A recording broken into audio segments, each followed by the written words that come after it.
Time now for business. I am Beverly Broom.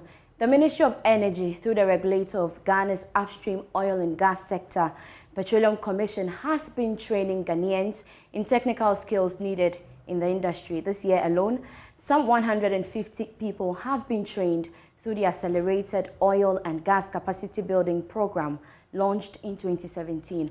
So after years of training Ghanaians in the sector, Honorable joins us via Zoom. He's the Deputy Minister for Energy. He's lawyer Andrew Ejapamasa.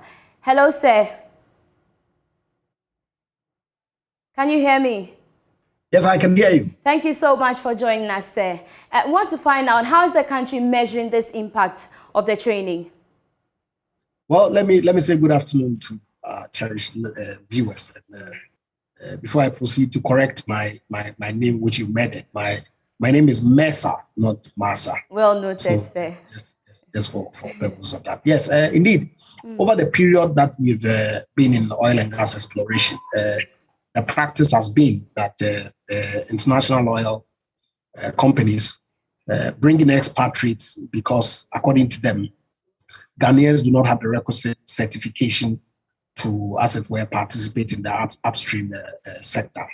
And so consistently over the years, what they do is to seek permits from the Petroleum Commission to enable them bring in expatriates to do the work offshore.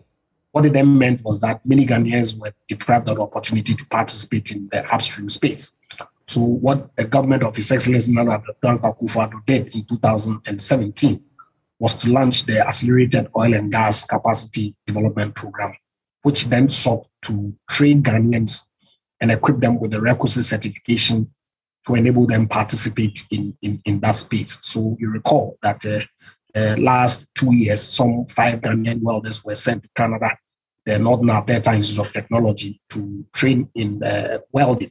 As we speak, there's some 10 trainer of trainees who have also been sent to the Northern Alberta Institute of Technology to go and train in pipe fitting and other areas that are required in the upstream space, so that when they come in, they can then train our students at the various technical universities. And indeed, 6 months ago, the Petroleum Commission commenced the process of training mechanical engineers, electrical engineers, instrumentation, and process engineers to, as it were, make them available with the requisite skills and certification, so that when the request for manpower comes to them, they can then make these Ghanaians who have been trained and certified available to the upstream oil producers to then recruit, so that over the period, the expectation will be that many more Ghanaians will be participating in the space. And so that's what we're doing to measure the impact.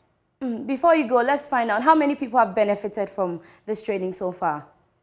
Well, the AOGC program that was launched in November, essentially, this is the largest number of people who have been trained, 150.